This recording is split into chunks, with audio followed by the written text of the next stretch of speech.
the intro again. Okay, good evening everyone and welcome to tonight's webinar on workplace health and safety. Thanks for taking the time to join us. My name's Yvette and I'm very excited to be presenting this webinar on behalf of my company, the Creative Collective, an initiative of the Queensland Government, in particular the Department of Employment, Economic Development and Innovation, otherwise known as DD, and they're collaborating here with the Workplace Health and Safety Queensland to give you this webinar. So let's get on into it. There's a picture of me, Yvette Adams. So as you can see, I'm an award-winning business owner. I'm based on the Sunshine Coast of Queensland where I'm coming online live tonight. I've started 4 different businesses, so I'm very interested as a small business owner myself to learn more about workplace health and safety. In fact, just recently I've moved my business out of home and into a commercial premises, so it's a whole new minefield. I'm really looking forward to finding out more from the guest that I will introduce you to in just a moment. So right now I'm the owner, director and franchisor of the Creative Collective. We're a creative agency where we create websites and do a lot of graphic design, print, PR and marketing, as well as a lot of training like tonight's session we're bringing you. So we do work with startups right through to large corporates, whether you're locally based or national or international. We hope that we can bring you information that is really going to help you in your business. I do like to point out to people as well that I'm a parent, and I do know what it's like to juggle a small business and all that's concerned, including workplace health and safety. My 2 are 4 and 7. Now, tonight's session, what we do is we do encourage you to interact. So I want you to see if you can expand the menu right now and put your hand up if you're also the parent of children and juggling them with your business. So if you can see a red arrow, I want you to expand that. And I can see a few of you have already got the hang of this and are putting up your hands. Just put up your hand if you're also a parent juggling business, and then that means to me you found the hand. So the hand is a good way to let me know tonight that you are there. You haven't fallen asleep on me. You'd like to indicate yes, that applies to me, or later on when we've got question time, I've got a question I'd like asked. So thank you everyone for putting up your hand. If you didn't manage to find it just then, please click on the red arrow, expand your menu, and then click on the little hand, Catherine Morrison. I saw you pop it up and pop it down. It's good to see that you've worked it out. So fantastic. Let's introduce you to our guest.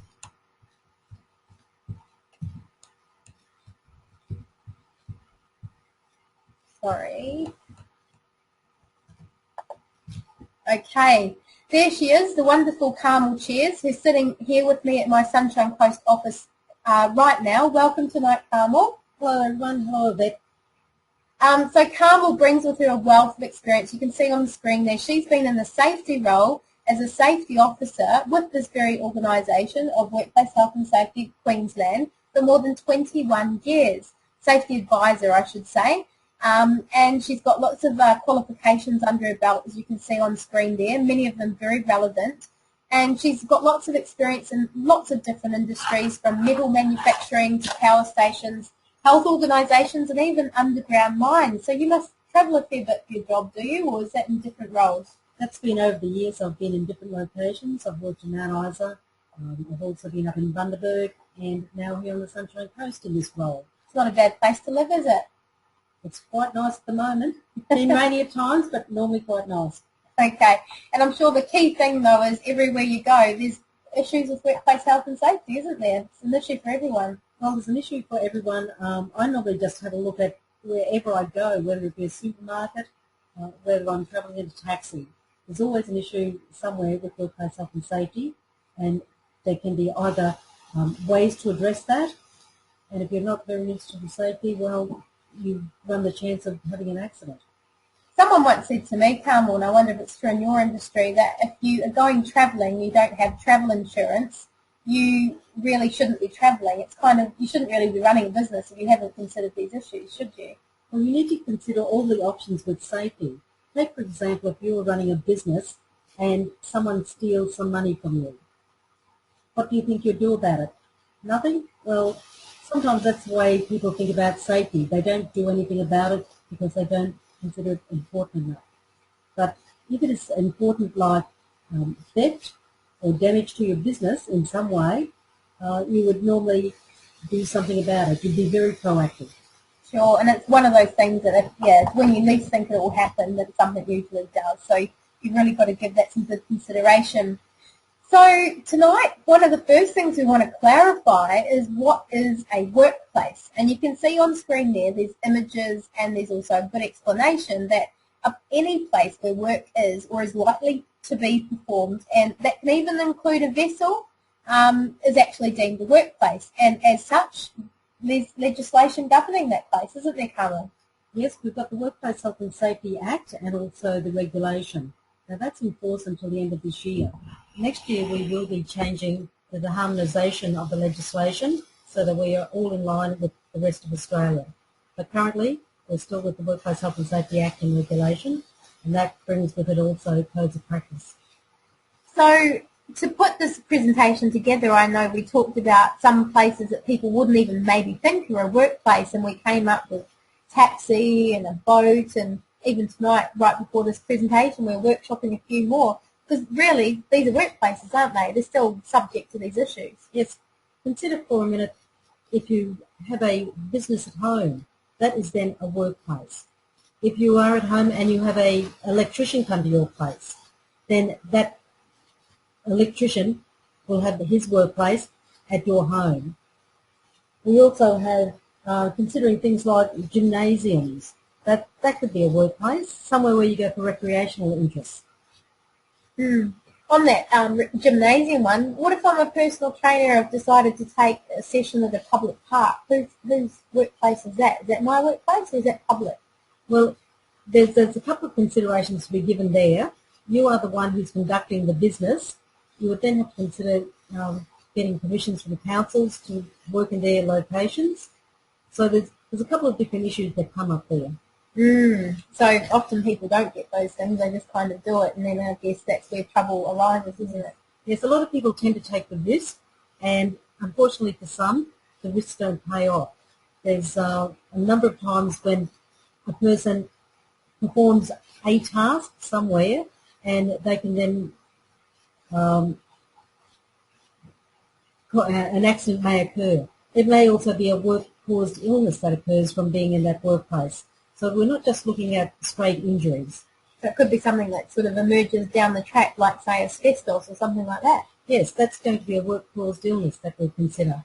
Also, with workplace health and safety, we consider things like dangerous events that may occur.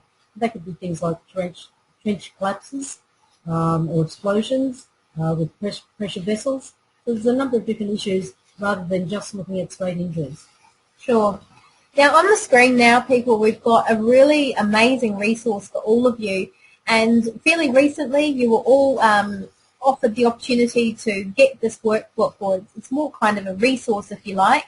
Now if you haven't had a chance to download it and take a look at it, and I get the fact that you're a busy business owner wearing all the hats, and workplace health and safety is just one of those hats you need to wear, the hard hat one perhaps, I do encourage you to go back to the emails you would have received from us and download this, because it's a great resource put together by Workplace Health and Safety Queensland, and we're going to go into it in a little bit more detail now, but in short it's called the Simplified Safety Management System, and one of its really helpful things, which you'll see on the next screen, is all about compliance. So hands up just out of interest if you've had a look at this document before, you've been handed it, you've seen it, or you did manage to download it and take a look before you got on.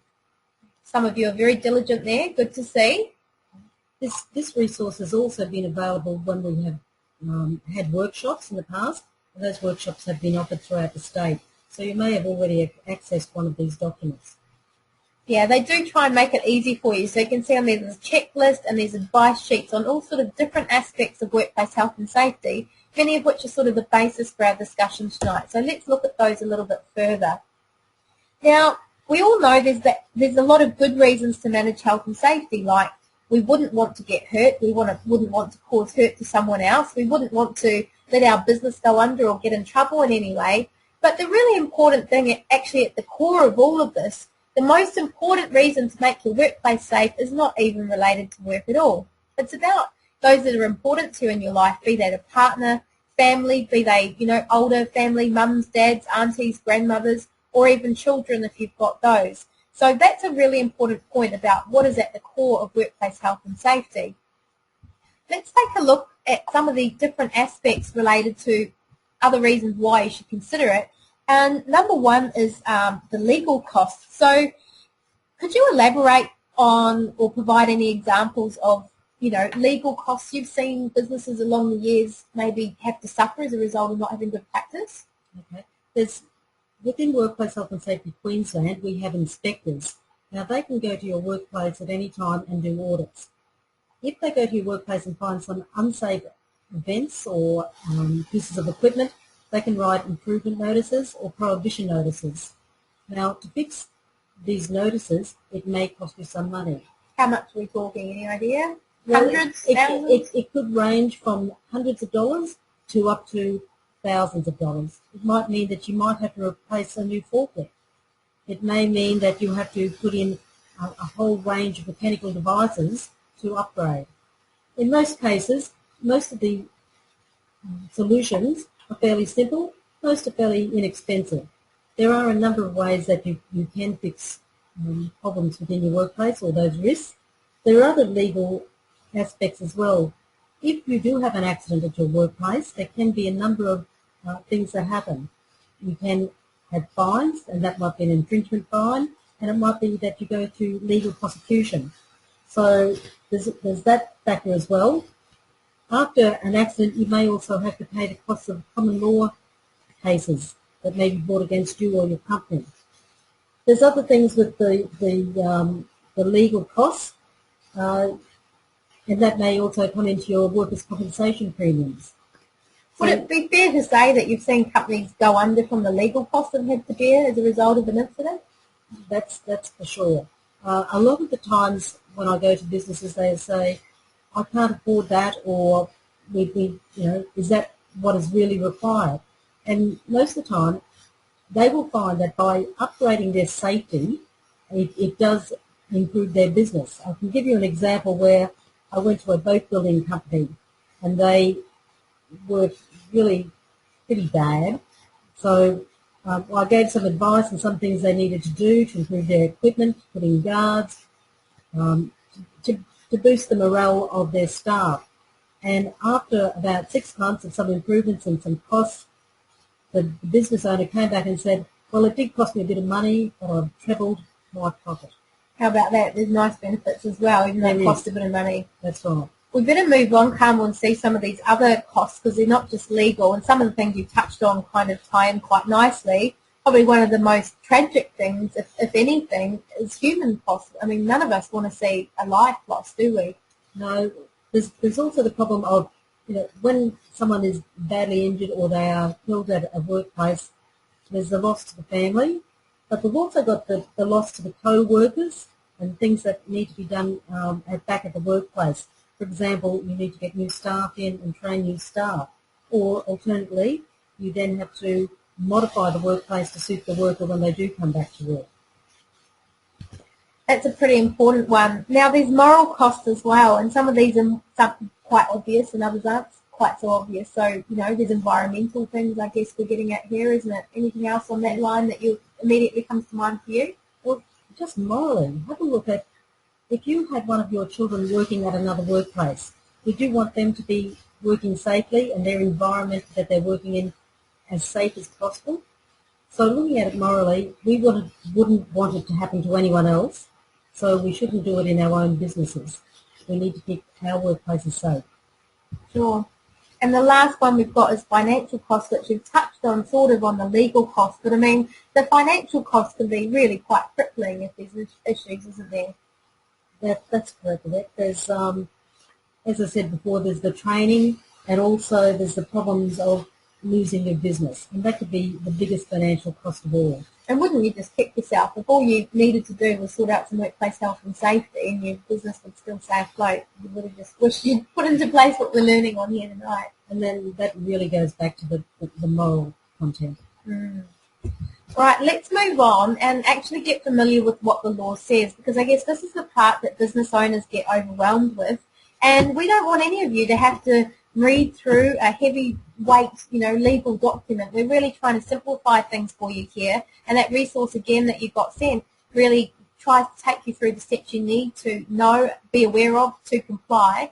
But the actual objective of the Act is basically to prevent a person's death, injury or illness being caused by workplace, work activities, plant or substances. It's not there to cost you money. It's not there to be a pain. It's there actually to be helpful. And it very much applies to all types of businesses, even if you are a one-man band, we say, or one-person band at home by yourself, or a really large and growing organisation. So, as you can see on screen as well, every workplace must operate without placing any person at risk. So I'd just like you all to take a moment right now and think, does my workplace in any way place anybody who comes here, whether it is the courier guy or the electrician or anybody, at risk of injury or illness? Do you think, just in your experiences, business owners do place enough priority on this workplace health and safety? Probably in this sort of scenario, a lot of business owners don't consider a little bit outside their scope. For example, if you have contractors coming into your workplace to do work, you might have to consider the way they behave within your workplace and give them some guidance or induction within your workplace as to how you need to do it. Sure, okay, so let's move on some more and learn a little bit more on the impact of workplace health and safety, otherwise known as WHS. It is a bit of a mouthful, in particular on small to medium businesses, because you may think, oh, but I'm only small, I'm not really doing anything dangerous. Could it really impact that much that I have to take time out to do a bunch of stuff to comply? But Carmel and I, when we were putting together this presentation, struck upon this image, and we really thought it said a lot of things, because wheels are turning. Like I talked about the different hats you wear, the HR, the IT, the workplace health and safety, and so on. And it can only take one tiny cog to fall down for, in fact, the whole wheel to stop turning. So we thought that illustrated a really good point. Do you have any comment on that too, Carmel? Well, a lot of places with workplace health and safety can think that they can get away with, oh, we might not do our documentation, or we might not just put the guard in, or we might not just do the maintenance. And more often than not, they might not have the accident. But when you start putting all of those things together, the failure to train the workers, the failure to guard the equipment, the failure to have safe substances used at the workplace, when you start dropping a number of different issues aside, that's when the cogs stop moving, because they're all interrelated. And when we initially spoke to put this presentation together as well, you did give me an incident, and I'm sure you've seen many more than the one you spoke of, where it was a series of small incidences, really quite small, that led to a major incident. Can you sort of recap just to make us understand this better? Okay, because about 5 years ago there was an incident where a cleaner was killed. Now, normally this person when they performed their normal job, they would not have come in contact with this gate. But to make the job a bit easier, opened a gate for the bigger business. So what happened there? There was a number of different issues. There was a cleaning company involved, the owner of the store, there's the obligation of the person who installed the gate, the obligation of the person who designed the gate. We have in workplace health and safety a huge number of, about 8 different types of people who can be obligation holders. And if they fail in what their job was, that's when the accident can occur. So in this particular case, it was notified to some people that there was a fault in the system, but not to others. It wasn't posted that everyone could know, so there was no signs up, and there was just generally lack of communication. So as a result of all these different people just not doing quite the right thing, but not a particularly bad thing at the same time, it resulted, unfortunately, in a death, which is as bad as it comes. And that's really unfortunate, and a great example there, Carmel, that you've given. And that was also, that went to prosecution, and one of the companies was fined almost $140,000, and the other one, I think, was around about the $50,000. So there are huge fines involved. Wow. Now, I would like to know more about you guys at this point. So I also want to make sure you're interacting again, make sure you haven't gone to sleep, like I said. So I'd like you to find the question area, and if it's got a plus on it at the moment, click on that plus to expand it. And I'd like you to all start texting me in, just type a few words on your screen to let us know whether you're the business owner of the business, you're the manager of the business but not the owner, or you're just a worker logging on tonight. I'd like to know what your sort of role is in the company so that we know who we've got online tonight. And while you're doing that, we'll talk a little bit more and we'll check those answers in just a moment. So my point here is that as you're typing in who you are in the business, here they all start coming in. We've got worker, manager, OHS coordinator, pretty up there on. Worker, safety consultant, worker logging on tonight. Good on you, David. That's very diligent of you. Employee, particularly good of you employees getting online tonight. Carmel, there's always scope to prosecute others than just the owners, though, isn't there? And that's a point we want to make sure people are aware of, because sometimes people think it's not going to happen to me because I'm just a worker. No. There is the opportunity. It doesn't happen that often that a worker is prosecuted.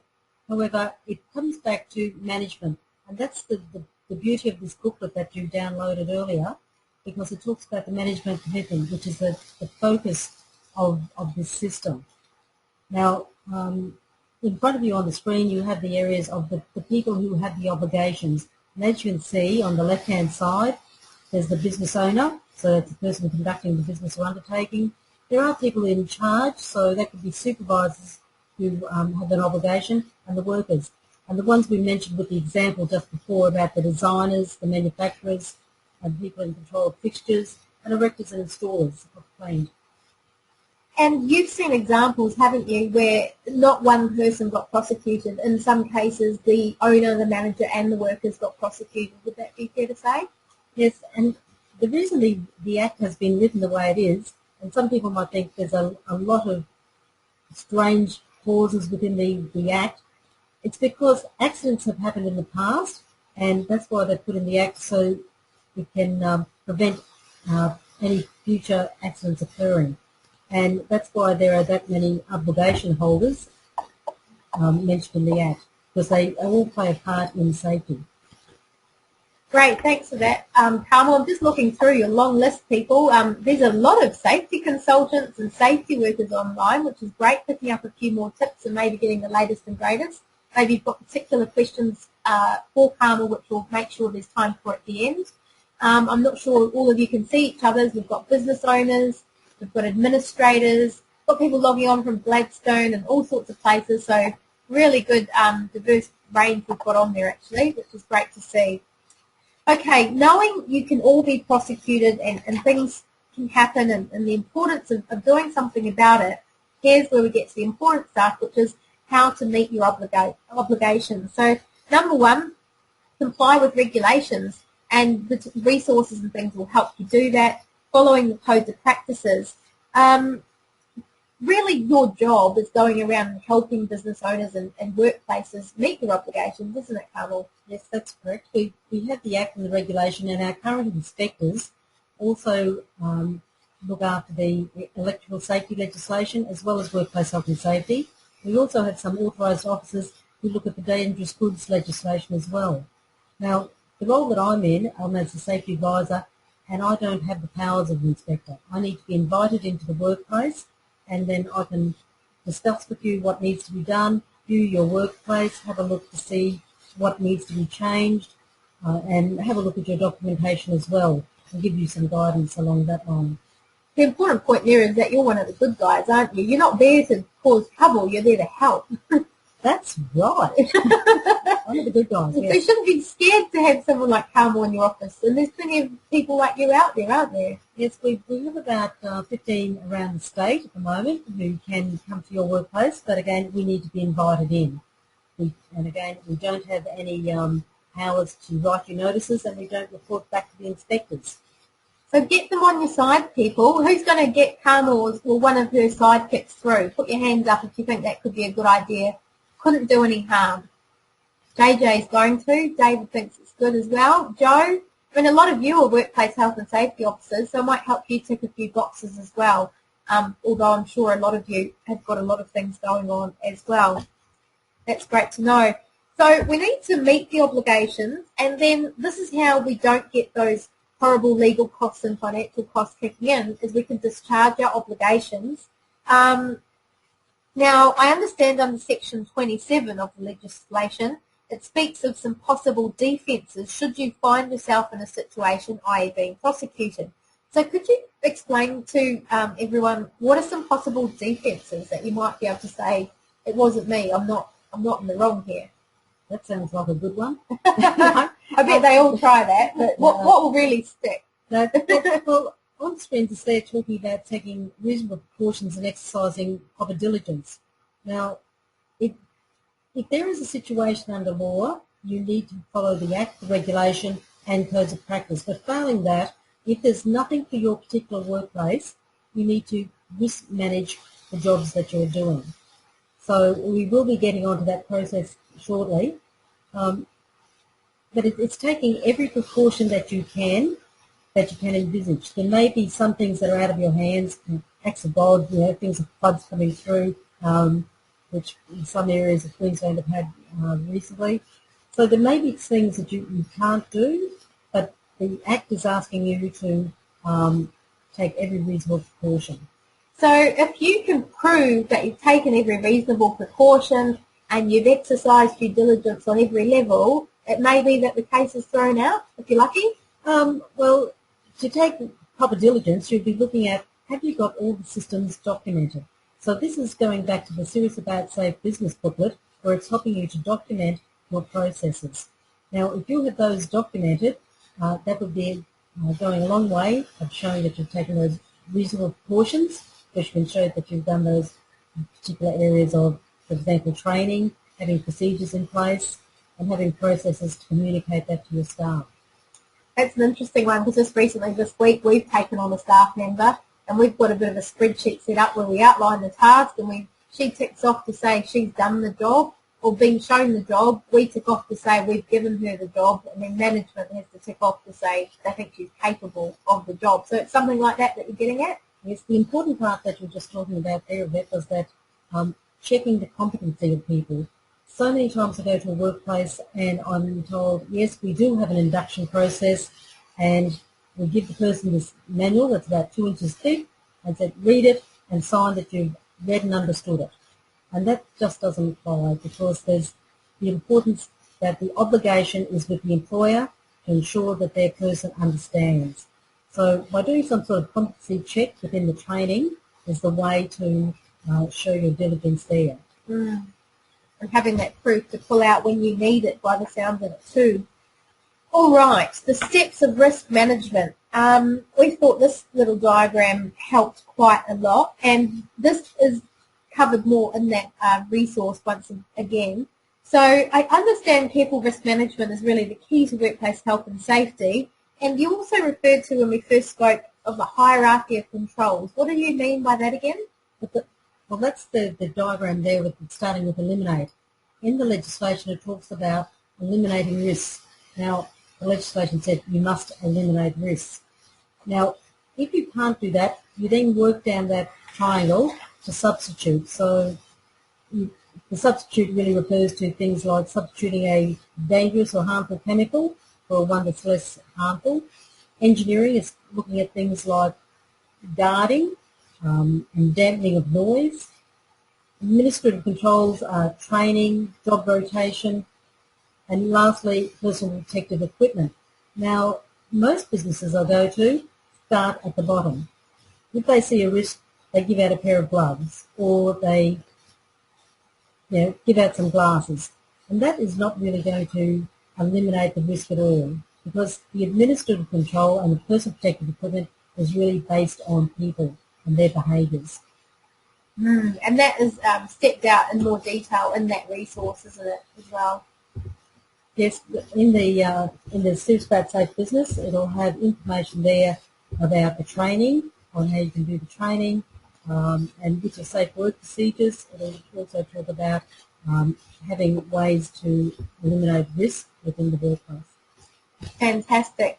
Now, this particular slide, I know it's very small. We don't expect you to read what's on the screen there, but this is another aspect of the resource which is available to you as part of this webinar session. It's probably my favourite one. I'm a bit of a list person. I quite like working through these sorts of things, and I gain great satisfaction from ticking off things I know are looked after. So pretty handy that some of the things we're talking about tonight are on there, and you can print that out or literally take the resource and walk around the office and tick those off, and if you want help, get someone like Carmel out to go through it with you. That's fair enough, isn't it? Yes, this tool that's up on the screen is a self-rating tool. You don't have to show it to anyone else, and you go down and have a look. There's the green, the yellow and the red section. So with the green, it's showing that you're complying with legislation. For example, looking at safe work procedures, it's got all your work procedures are written and in place. But if you go down to the bottom part of that, the red, it's got an equivalent statement saying that nothing's really in place. So this is just a tool to see where you might fit as far as systems within your workplace. And they come under the different elements that we will be talking about shortly. So if you're mostly in the green zone, do you think you should still get someone like you out? Yes, safety never ends, so it's a continuous process. So having someone like myself or one of my counterparts around the state, we can help you continue with safety, give you ideas of what's coming up with legislation and other tips and tools. We can provide templates and also do some in-house training for you as well. Excellent. What an offer. It's all free as well. And if we haven't downloaded this or we lost the email, can we just request from Workplace Health and Safety for another copy, and could they even post it out to us? Yes, you can get their actual hard copy version if you attend a workshop. That can also be mailed out to you as well. You can download it from our website, which will be coming up at the end of this presentation. And it is a very useful tool to start you thinking about safety if you haven't already done so. I think it's well worth us all setting aside some time. We're all going to do that, people. Show us your hand if you might just find yourself an hour or two to go through this little checklist at least as a good action point from today's webinar. I think that would be a really good idea for everyone. All right. Now, I'm quite keen to hear from some of you because I know some of you are workplace health and safety officers yourselves or really responsible for that aspect of your business. So I learned in the process of working with Carmel to put together this presentation that it does take a big commitment from management to develop a safety culture, one that's positive, one where safety is rewarded and encouraged all the time. So I would really like to know if any of you have come up with some good ideas on how you've fostered a safety culture in your workplace that you wouldn't mind sharing with the group. One of you could maybe just raise your hand and I'll unmute you and you can share your story. Don't be shy. It's all in the interest of helping each other. Mark Reedman's got his hand up, so I'm just going to unmute you, Mark, and hopefully we can get on all right. Mark, can you hear me okay? Sometimes we have sound issues where their sound is not configured quite right that we can get it coming through. Can you hear me okay, Mark? Maybe no luck on that. I know Deborah, Carmel's got a story to share. Deborah's put her hand down. Mark's still got his up. How about we tell a story, Carmel, to get them understanding the sort of thing we're looking for? Because you were telling me you went into an organisation and they shared it very publicly, didn't they? Yes. Many years ago when I was an inspector in Bundaberg, I went to one of the workplaces and on their wall they had their safety policy. So it's a safety policy statement, normally an A4 size of paper, but they had this blown up onto a whole wall. And at that workplace they had about 180 people working there and all the staff had signed around the wall. So anyone walking in there, it just hits you face, hits you right in the face saying, wow, well, they're obviously considering safety. So that to me was a very positive and public notification of their commitment. And a little bit creative, and like you say, everyone who walked in there would straight away feel safe and part of it. And they'd be reminded every day they walked in that workplace too, which I think is an exceptional idea. So anyone else, now that you've got a bit of an example, got a quick story of a way that they get workplace health and safety across to staff in maybe an unconventional way? Jodie's raised her hand. Hopefully she's got something to share. Jodie, do you want to share with us? We can hear you, Jodie. Are you there? Yes, yeah, I'm here. Something to share? We have. Sorry, are you there? We sure are. We'd love to hear what you've got. We have a safety team concept in our in our organisations where our field staff actually manage our managers in relation to safety. We let the guys know what our legal obligations are in regards to complying with the Workplace Health and Safety Act, and ask them how they might be able to tell us what they need in order for us to act safely. We do the paperwork side of it, but they really have a very proactive input into how we go about putting that information together. Excellent. And can I ask where you're located and in what industry or business you're in? We're in the civil construction industry. We do a lot of work at Brisbane Airport, and so we're Brisbane-based. Very good. Thanks so much for sharing. That's really good to hear. Good example. Anything, comments on that, Carmel? Just being so proactive and being visible in the workplace is a great commitment. There's Thank you. Yes, there's probably something similar to that I did was with doing audits around the workplace. I would take the workers, one at a time. So it was a way for them to see what was happening in the workplace as far as safety goes, and get their comments and feedback as I was going around auditing the workplace. So, and I took a different person each time, and it was a slow process, but we got everyone out there and recognising what the hazards might be and looking for solutions. Oh, wow. Very good. Thanks, Jodie. I'm going to mute you now, but feel free to raise your hand if you've got any questions or contributions a little bit later on, and Thanks, we'll move on.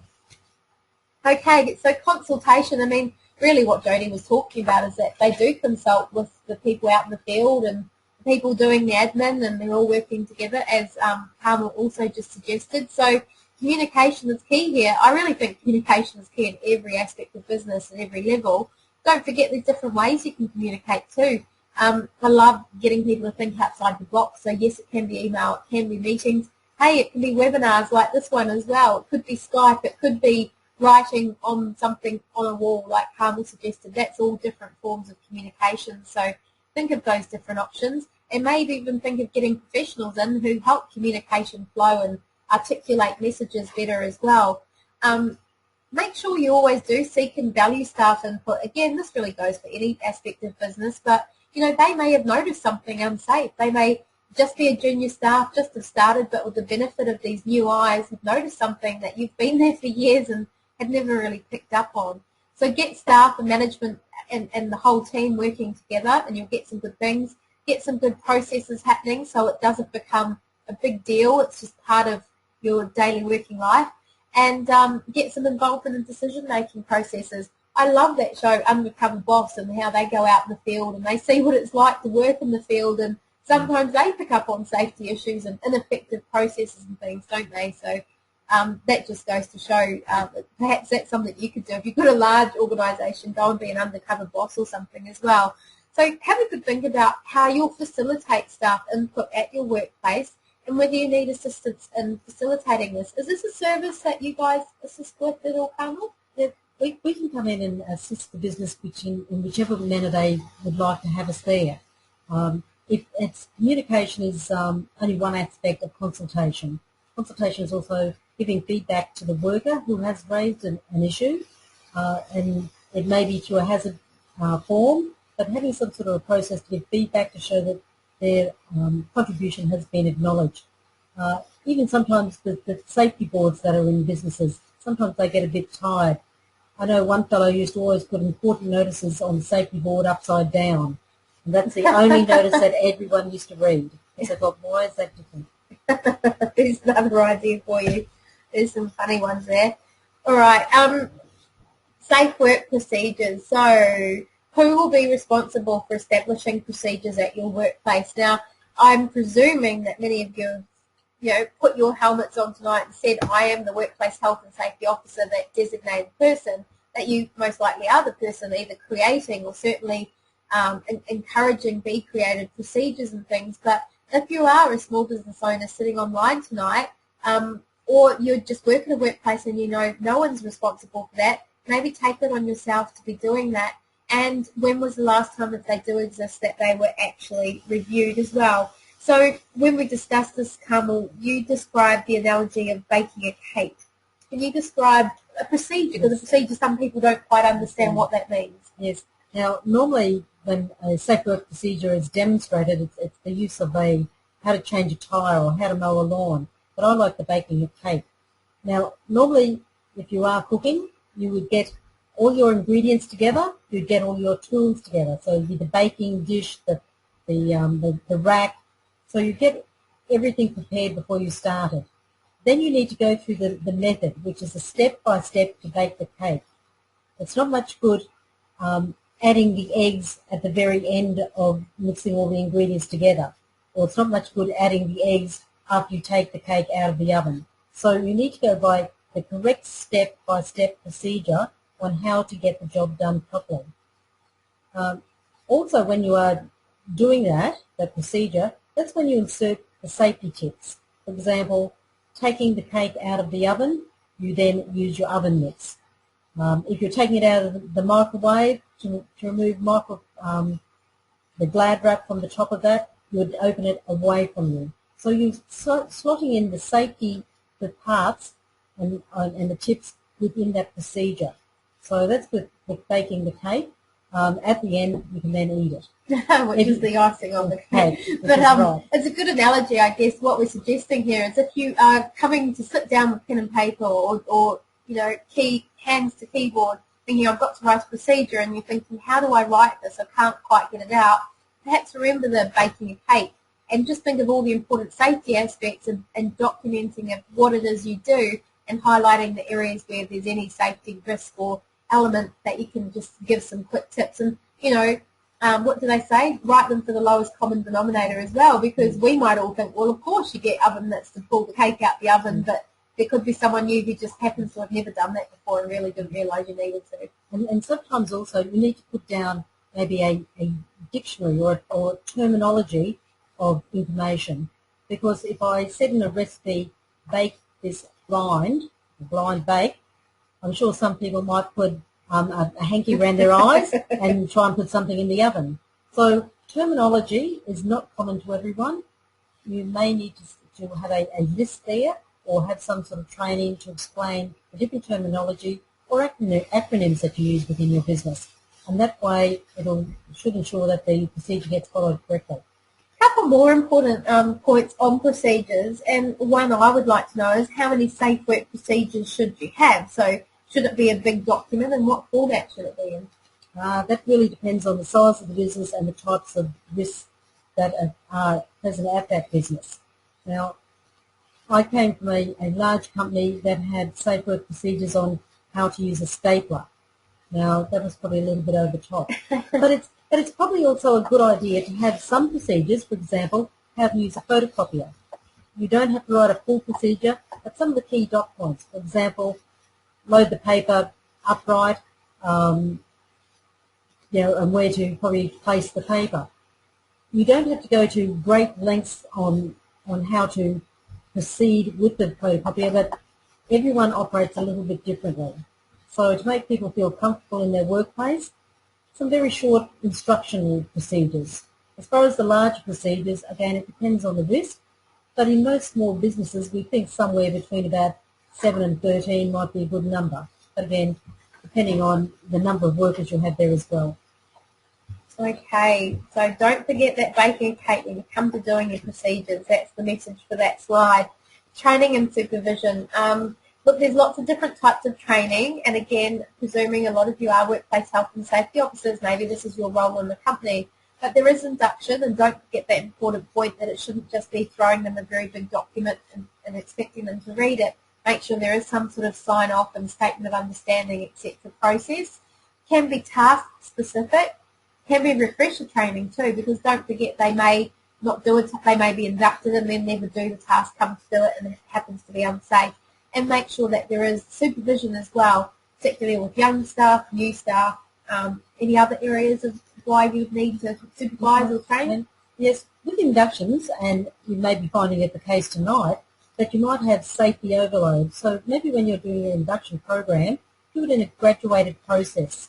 The important stuff and the emergency and evacuation things up front first, and maybe do it as a gradual process so that people can absorb what's going on.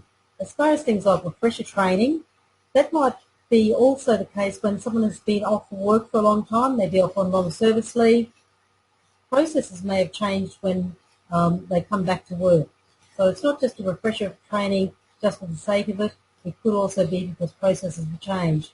There has been a fatality on a production line where a worker was away on his holidays. He came back and no one had informed this person that they had changed the system.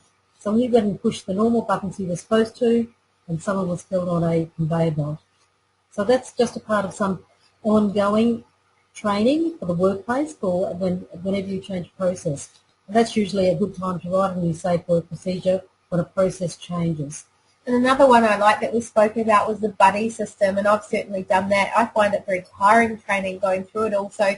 For instance, with our new worker this week, we've blocked out time, specific tasks I've taken her through, pretty much just doing the morning training, leaving her for the afternoon to figure she's tired, mixing it up with who trains her, and she knows who she can go to for certain areas of the business. So the idea of a buddy, someone who's a real specialist in that topic that they can go to supervise them, is another really good idea as well. Now, I'm getting some feedback from you, and we do like to keep an eye on that. Some of you are feeling like you know some of this topic matter, and I'm thinking that some of you would really like to move on and ask Carmel some questions. So we've only got a couple more slides, so if you could bear with us, and then certainly she'll be open for questions and you can ask her anything, and if she can help you, she will, and if she can't, she'll point you in the right direction.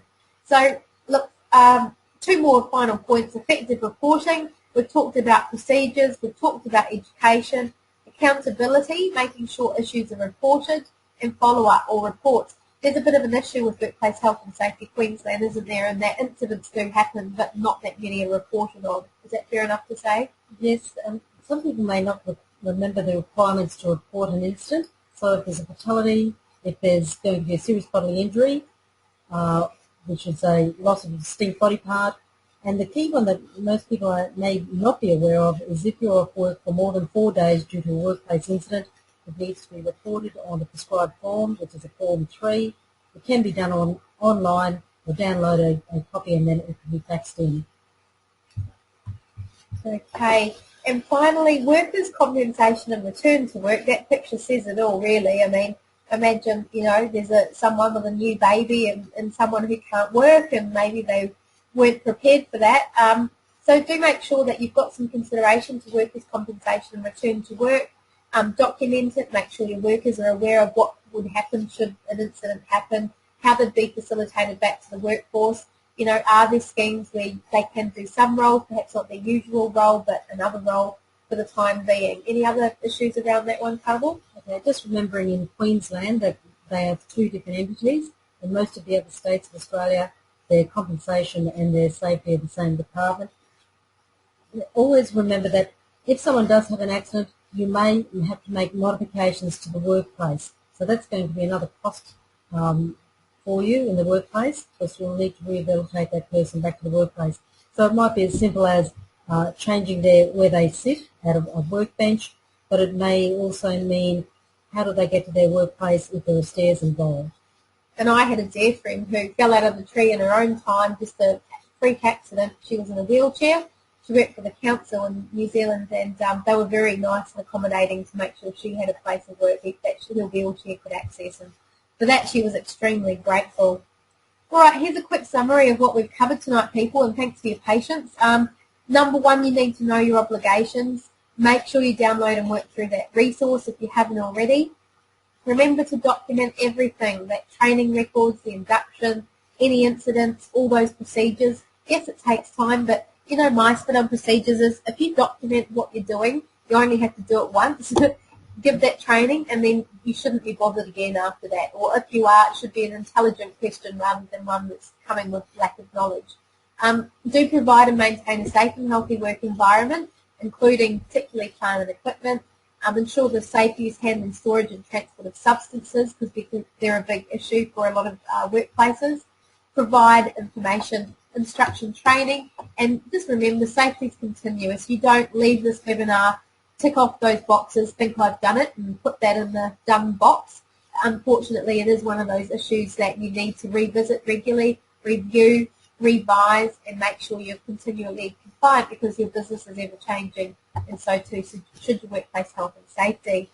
Okay, now, so we've got a good 5 minutes or so allocated, and I'd really like you to stay on the line because you can often learn a lot from these questions.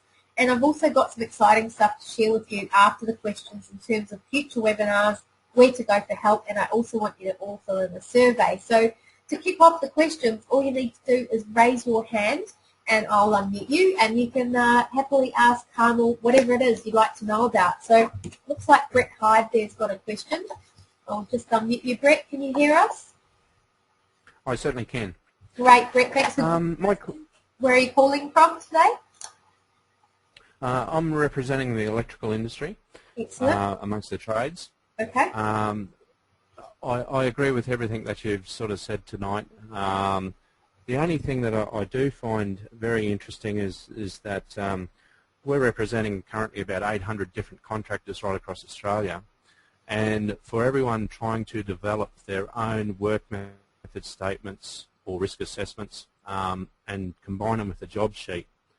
I'd like to know what the legal ramifications are for that to take place. To give you an example, a lot of our members want just a tick and flick box scenario as like a template sheet.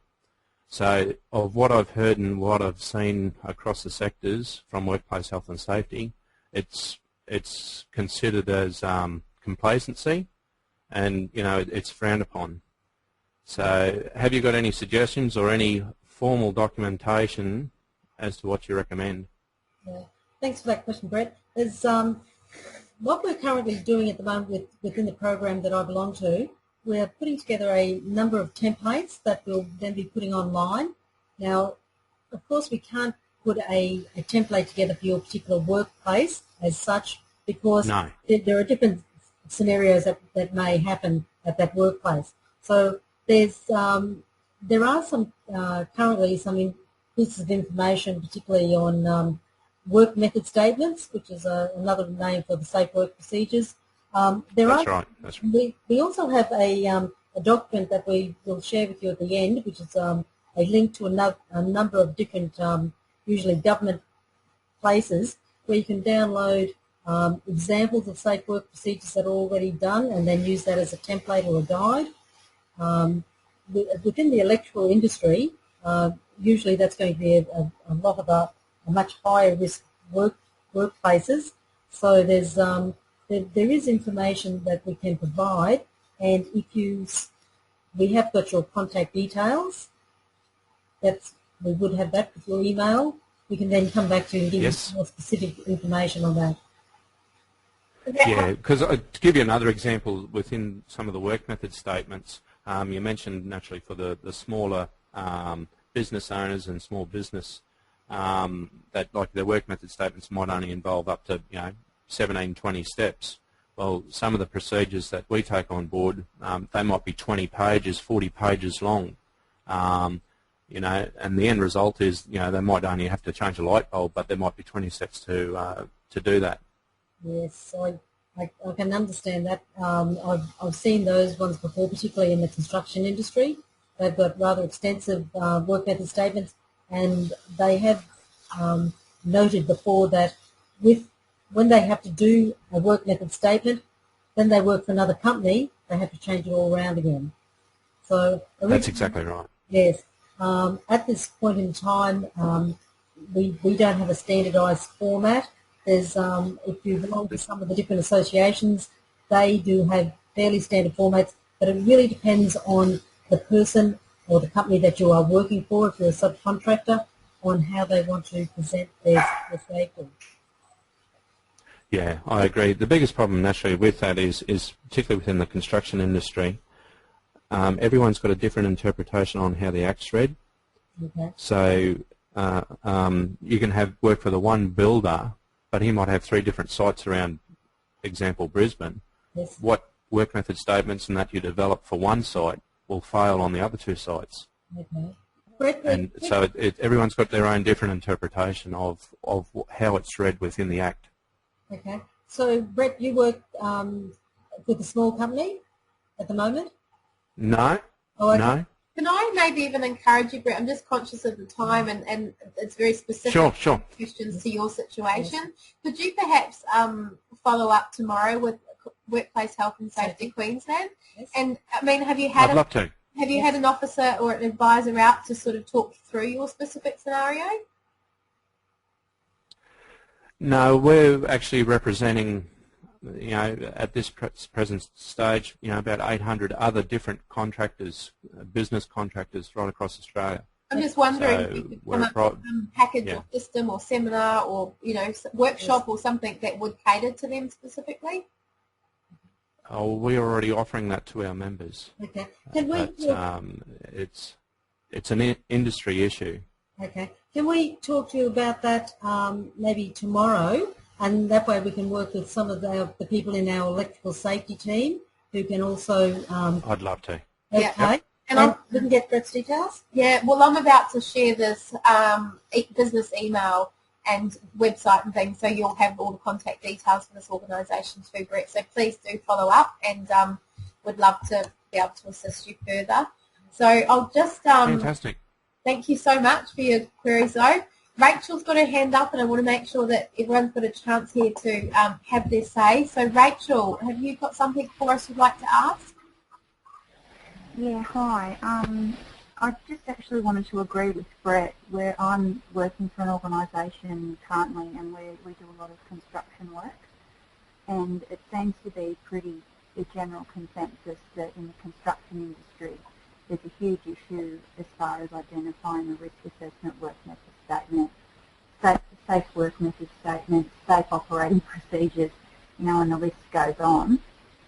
So I actually wanted to know what Workplace Health and Safety Queensland think, or if they consider it suitable, that a risk assessment and a work method statement can actually be combined into the one document. Okay. Now, it's fun. Actually online tonight I've got one of my coordinators and who will be taking this up with the construction industry team tomorrow, I believe. So with that suggestion as well of having some way of making it a little bit easier for, are you in a smaller business? Yes, we're actually in a smaller business, but I'm just dealing with other organisations pretty well across the board, and just historically through work experience, it's an ongoing thing that just keeps on cropping up, and it seems that it's just an absolute nightmare for poor business owners, especially the smaller guys trying to compete with the larger businesses. They just don't have the resources, so they've got, as you could imagine, 20,000 different documents that could basically be, I believe anyone, I'm sure a lot of people do to a certain degree, could be combined to form just the one document if that was considered suitable by the division. We understand. So if on the very next slide, Rachel, thank you Mo for contributing, and it sounds like it is a common issue. We're going to share the contact details for Workplace Health and Safety. We would really love you guys to follow up and work together to come up with some solutions. All right, we better move on in the interest of time, because I'm very aware that it's after hours. You probably all want to get some dinner or get some relaxation time in, or even get to bed for some of you. You've probably got early starts. I want to make you aware that DD do offer regular free webinars, and the next one is on next week, and it's on financial management. Now, we're coming up to the end of the financial year, so it's a really good opportunity to take a look at some of the sort of more basic aspects of financial management in that session. But on that session, we have a live, qualified, experienced CPA, actually an award-winning business owner herself. So if you've got little niggly accounting questions you want to ask, and you have been meaning to get to the accountants and haven't had a chance, perhaps jump online and ask those then. On the 6th of June, we've got a brand new topic all about local search marketing. So this is an online marketing strategy. And if you're a local business really pitching for business from a local, a specific geo-targeted area, there's a lot you could learn from this. Or if you're just looking for ways to increase your online visibility, come up higher on the search engines or perform better on social media, there's some aspects in there that will be covered too. So also free, also in the evening. Now there's a more advanced financial management on Wednesday the 15th of June. And finally, there's a planning your successful business good time of year to do it. Again, it's towards the end of the financial year. That's a lunchtime session. So you'll note all of our sessions are either after hours or lunchtime. We mix it up to hopefully make them more accessible to you. And as you can see there, all the recordings can be found at business.qld.gov.au, and they're all free. So we've run a lot of different topics in the past: search engine optimization, social media, cloud computing, attracting business and marketing topics, and many, many more. If any of those are of interest, do go and have a look and see if you can get that information. Now here's the contact details I promised you. So be reminded that wonderful people like Carmel, Workplace Health and Safety Advisors, are available throughout Queensland for free consultations and workshops to help you implement the processes we just covered in this webinar. Now you can ring them on that number, 1300 369 915. That's the full website there, and we've also got their email, you can sign up for e-news to get the latest legislation changes, compliancy, helpful resources, etc. Down below that is the very email I've referred to a couple of times tonight when we're encouraging you to email. That's the email address we're encouraging you to email on.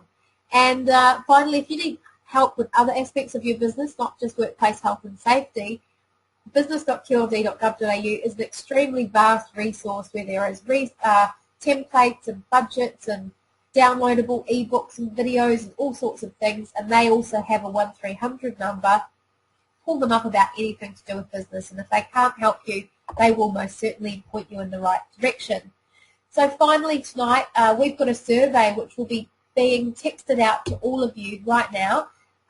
Now, as part of our contract with DD, we are required to get everyone who participates in these free webinars. That's all we ask. We don't ask you for money, but we do ask you to fill in the survey if you don't mind.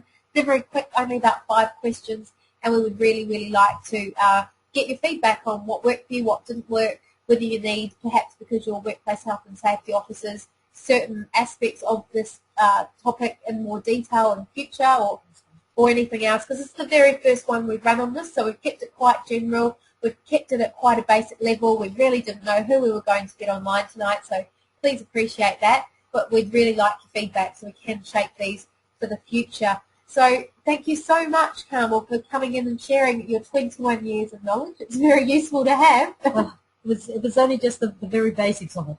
Very basics of it. But Carmel will be happy to come and see you if you're in this area. You operate, what, from Sunshine Coast north and south a bit? I go to almost to Maryborough, down to Brisbane, but we have safety advisors throughout Queensland who can also help you. So no matter where you are, hopefully we can connect you with someone, and if not, we've given you a heap of other options there with the email, website, phone numbers, etc. So thank you so much. I'm just going to double check. We've got a couple of other queries on there. John, you're asking to be put on the email listing. You will have to sign up for those webinars yourself. We don't have we don't have the jurisdiction, John, to sign you up for these. You need to do that yourself. Julie's saying more in depth would be great. Julie would love more feedback on those surveys. It'd be really helpful. Where's Julie from? Not sure. She hasn't specified. An online SWP from David Comboy. I'm not sure what SW Safe Work Procedures. Ah, okay. I'm not sure what he means by that, though, are you? Probably wanted to know how to write them, and we do run workshops on that. There you go, David. If that was your question, hopefully that's answered too. So thanks a lot for everyone getting online tonight. We hope to see you on future webinars. Please, please, please stay online for the moment, fill in the survey, and we'll see you again real soon. Good night. Good night. Muted.